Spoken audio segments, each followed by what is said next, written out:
Well, this is a bit of an experiment here. We're seeing if we can actually go live on both Facebook and on the Ian R. Crane YouTube channel. So hope this works.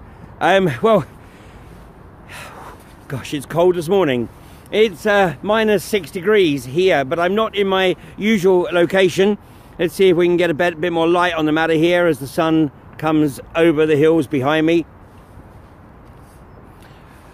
We're in East Lancashire, in Burnley, and in fact I'm by one of the engineering wonders of the 18th century, and I'm standing on the almost a halfway point in the Liverpool-Leeds Canal, and this is a 1 mile dead straight embankment that was built effectively to cross the valley here where the town of Burnley sits. And this is a beautiful, beautiful part of the country. Whilst those people who haven't been to Burnley or Blackburn or Nelson or Colne probably have an image of a bleak industrial landscape, once you're actually just outside the town limits, you are in absolutely stunningly beautiful countryside. And of course, unfortunately, it literally sits above the Bowland Shale. So obviously I'm not in the Kirby Misperton area at the moment, but the other side, the Pennines here, and the reason that I'm here is because Osprey Oil and Gas have now made noises about coming over here and having consultative meetings with the local authorities and with the local community. Oh, let's get my hat on the right way around. That's how cold it is. Hat was on back to front. Not thinking straight. Osprey is a company that basically looked as though it was in dissolution, and it's certainly in hibernation. And the last reported financial statement basically said that the company was held in abeyance, no trading. Well, the company is owned by a wannabe Jim Ratcliffe. It's a wildcat explorer by the name of Andrew Alistair Knott, and he has a number of other oil and gas industries which he seems to have acquired over the past few years. One of his active companies is Savannah Oil. He has interests in Niger, or Niger if you prefer, on the west coast of Africa, and he also has some interests in Canada, in the Arctic tundra, which should give a clue to his attitude towards the protection of the environment and the landscape. Well, he is one of the prime owners of Osprey Oil and Gas, and Osprey hold 2 licenses under 2 different company names from basically the M6 right across the M65 corridor through the Blackburn, Burnley, Nelson, Colne Valley. And this is an indication that Andrew Knott, who's certainly a very astute player, is seeing 2018 as the year in which the unconventional gas industry literally does get a toehold in the UK. Now, I doubt very much that Andrew Knott has any intention whatsoever of actually doing any exploratory drilling here in this valley himself. But what he'll do is he'll seek the planning permission, and then it's a bit like selling a house with planning permission for an extension, or selling a plot of land with planning permission to actually build a property on it. If you can sell your pedal license with planning permission already obtained, then obviously it has a significant increase in prospective value to the likes of Jim Ratcliffe, because the reality is that it is probably Jim Ratcliffe who would buy this area up. And so I absolutely implore those people who have been sort of sitting back looking at what's going on at Preston Road or over at Kirby Misperton and thinking, well, thank goodness that's not on my doorstep. Well, unfortunately, it looks like 2018 is going to be the year when this industry really does start to spread its wings and attempt to establish a presence. And last week, Tom Pickering of INEOS debated the local anti-fracking community in Eckington in North Derbyshire, And to put it mildly, he was totally spanked. And there is a video up, and in fact I've posted this a link on my Facebook pages, and it's the video, it's the second half of the Q&A.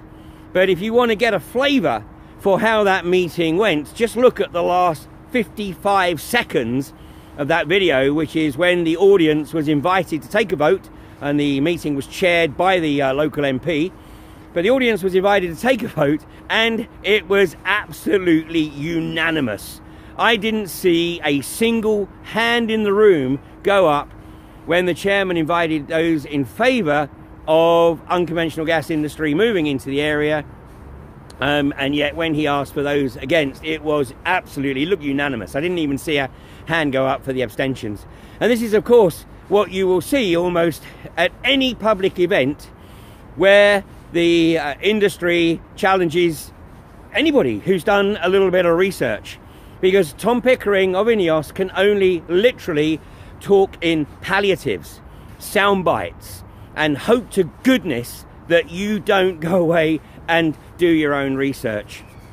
So INEOS obviously looking to establish their footprint across South Yorkshire, and also looking to come into North Yorkshire, south of Moulton. And also, of course, over this part of the side of the Pennines, but a little bit further to the south of here, just the other side of Manchester. Well, of course, the target is the Bowland Shale.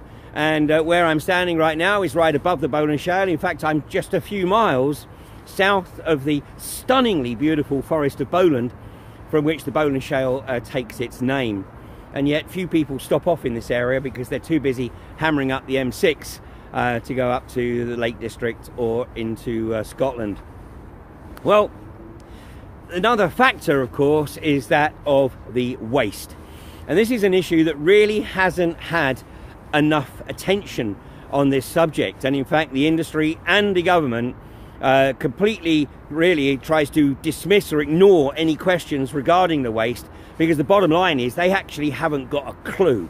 It's a bit like the nuclear industry in the 1950s, which worked on the basis that, well, let's just do it anyway because the technology will emerge which enables us to deal with this waste. Well, that technology hasn't emerged, and as I've articulated on numerous occasions, there is the distinct prospect that this network of wells that will be established if this industry gets a foothold across the north of England could become the repository for toxic nuclear waste.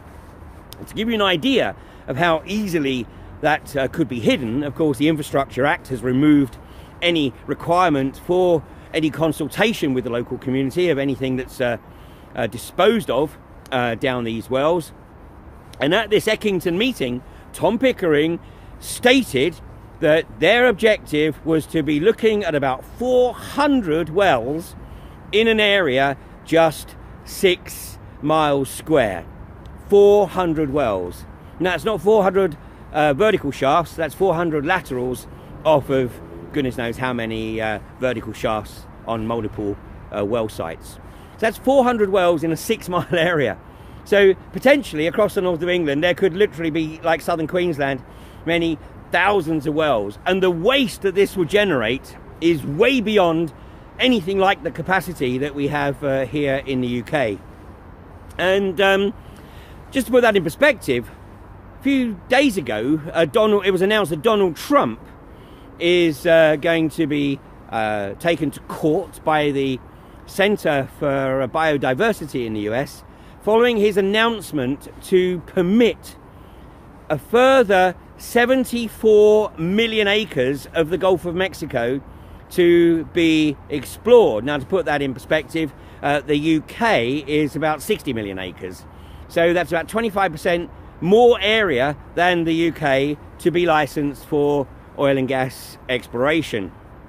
But more disturbingly is his announcement that he is going to permit the Gulf of Mexico to continue to be used as the dumping ground for highly toxic frack waste. And this is really an insight into the magnitude of the problem that the US has with frack waste, because they've tried evaporation ponds and they realized that this is causing massive contamination of the air as the evaporation process takes the toxic chemicals into the atmosphere. They've tried pumping it underground, and this has led to Oklahoma, of course, becoming the earthquake capital of the United States. It's led to an increase of seismic activity right throughout the US, and particularly obviously in those areas that have been designated as dumping zones for the reinjection wells and the toxic nuclear waste. But now, apparently, it's going to be necessary to dump an increasing amount of frack waste into the Gulf of Mexico. Well, I was actually shocked to find that in 2014, some 75 billion gallons of frack waste was dumped in the Gulf of Mexico. Let me say that again, 75 billion gallons, and I'll put the links under these videos in a few hours from now. This is an enormous amount of waste. Now, the Gulf of Mexico is a toxic soup, and of course that toxic soup was exacerbated in the aftermath of the Deepwater Horizon disaster in 2010, so 7.5 years ago, where 2/3 of the world's supply of dispersants was dumped into the Gulf of Mexico in a bid to sink the slick. And the reason that BP were trying to sink the slick was because their lawyers took a look at the prevailing US legislation and realized that the liability for cleanup was limited to the size of the visible slick. So somebody had the bright idea and said, well, let's make it invisible then. How do you make it invisible? Well, you sink it. So 2/3 of the world's supplies of dispersants, coupled with some 2 million gallons, as far as we're aware, 2 million gallons of one of the world's most toxic chemicals, COREXIT, was dumped into the Gulf of Mexico in a bid to sink the slick. And this is COREXIT 9500 and 9527, banned pretty much everywhere else in the world, but dumped in enormous quantities into the Gulf of Mexico, causing the slick to sink. But this has literally caused a dead zone in the Gulf of Mexico, and it's led to phenomenal mutations of life there, with people, fishermen reporting of shrimps with no eyes, of lobsters with no claws, turtles with no eyes. I mean, horrendous deformation of wildlife. And don't think for 1 minute that this isn't impacting on the people who live in the Gulf Coast area. Now, 7.5 years ago, in June and July of 2010, I was putting out through video and radio interviews that the 2 individuals who were responsible for this travesty were Bob Kaluza, but most importantly, Donald Vidrine, the 2 company men on the BP rig. And shortly after that, of course, I got a taste of what happens when you get a little bit too close to the truth, because I was also talking about the impact on the cleanup workers. I was talking about the impact on businesses, and all of a sudden 50 websites appeared overnight making some fallacious allegations. One, that I had tried to disrupt the local activist community, and secondly, that there was a $10 million lawsuit out on me for illegally recording a phone call. Well, this is total bullshit, but that's what happens when you get a little bit too close to the truth. It's why I've now had 2 bans from the Ian Rowland Crane Facebook page in the last 3 weeks. Primarily, I must be making some observations that are causing some concern to the establishment, and so be it. But we'll always continue to find new ways to get the information out there. So please, as always, do your own research. But my counsel is, if you're in the US, if you're visiting the US at any time, do not touch the seafood, because a significant chunk of seafood that is eaten in the US comes from the Gulf of Mexico or the Pacific. And of course the Pacific is contaminated by Fukushima and the radiation from that event back in 2011, and obviously the double whammy of the dispersants, the COREXIT, and now the multiple billions of gallons of frack waste that are being pumped into the Gulf of Mexico. And my counsel is, if you're visiting the United States, then be aware that if you're going down into southern Texas or South Louisiana, Mississippi, New Orleans, or even onto the west coast of Florida, just be very careful what it is that you are eating, because if it has come from the Gulf of Mexico, it's going to have a level of toxicity that is going to inevitably have some negative impact on your physical vehicle. So what's going to happen to the frack waste in the UK? Tom Pickering says 400 wells over a 6 mile square area. Imagine that, literally right across the whole of the north of England here. This beautiful part of the country, absolutely stunning. Much of it still off the tourist trail, because people tend to head to the traditional tourist areas. And of course, places that are on the traditional tourist trail, like North Yorkshire, under direct attack. And one well at Kirby Misperton, and there is some speculation, but there's been speculation on previous days that Greg Clark is going to make an announcement today about the Kirby Misperton well. Call it a hunch, he might, of course, but to do so right now would be a massive PR disaster. In fact, it's more likely that he does it on Christmas Eve, or sorry, the day before Christmas Eve, on the Friday about 4 o'clock in the afternoon, when the media have all gone home for the holiday, and by the time they come back into the office, it's all forgotten and it doesn't get any publicity. Well, I can assure you, Greg, that if you pull a stunt like that, then it's going to get publicity through social media. And in reality, the people who pick up their information just from the mainstream media are probably not going to make any difference. So it's somewhat bitter here, as you can see, or maybe you can't, but the canal is actually frozen. I'm not going to try and walk on it, it's not that thick, but temperatures last night coming down well into the it's -5 now, so probably about -8, of course, during the course of the night. But that waste is incredibly important, and yet ever since the moratorium was lifted, this is an issue that has been skipped over. They trot out the likes of Lee Remsol, who was given a guided tour of the Quadrilla well site last week. Now, Lee is the chief executive of Remsol, which is a waste management company, and he was waxing lyrical, saying, how amazing, how wonderful, how beautiful, how clean, how safe, how dry the pad was at Prestonby Road, and how it had been designed to capture all the water, despite the fact that it was sitting at one of the lowest points in that catchment area. Well, of course, Lee, obviously not doing his own research, was not aware that just a couple of weeks ago the water was literally pouring off of the Prestonby Road well site into the adjoining meadows where the dairy herd graze.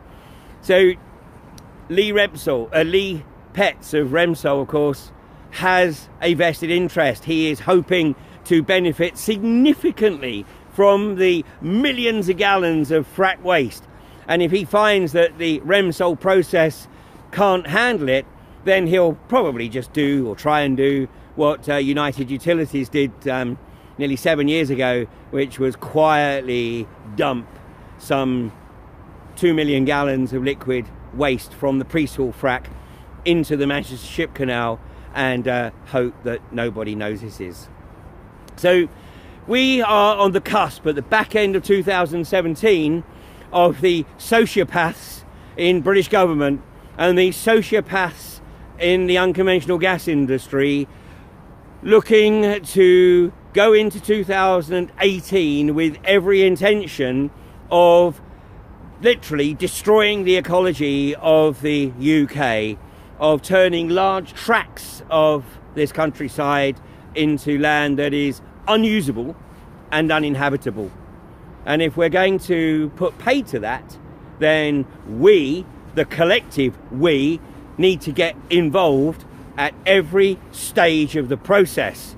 And as an absolute last resort, then we need to be ready to stand in front of those trucks and say, you're not coming in here, not in my name, not in my children's name or my children's children's name. And you know, the population of North Yorkshire is some 600,000 people, and about 10% of those live in the Harrogate area, about 5% live in the Scarborough area, and the rest are dotted around the rest of the county. If 0.005% of that population had been at the gates of Kirkby Misperton every day for the last 2.5 months, this would all be over now. It would all be done, it would all be dusted, and the British government would have got the message, and the industry would have got the message, that this has no social license. But we live in a democracy, and this is a democracy that relies upon apathy. It relies upon people not having the desire or the time, even if they do have the desire, to demonstrate their opposition. So 2017 looks like we're going to finish with another frack-free year. Six, I had to count, 6 frack-free years since the moratorium, 13, 14, 15, 16, 5, do that again, 5 frack-free years since the moratorium was lifted. Whether we can continue into 2018 and expect 2018 to be frack-free is going to be down to each and every one of us. Meanwhile, enjoy the beautiful countryside. Even though it's cold and there's a layer of snow on the hills and a layer of ice on the canal, it's stunningly beautiful. Well, maybe make the most of it, because unless we get our act together and make it very clear to the government and the industry that we said no, then we may be the last generation that's able to enjoy this stunning scenery. So thanks for joining me, and I will be in another location tomorrow at 8:30 in the morning. Meanwhile, please do your own research and do whatever it is that you feel you can do, you want to do, to help bring a halt to this insidious abomination. Thanks for joining me.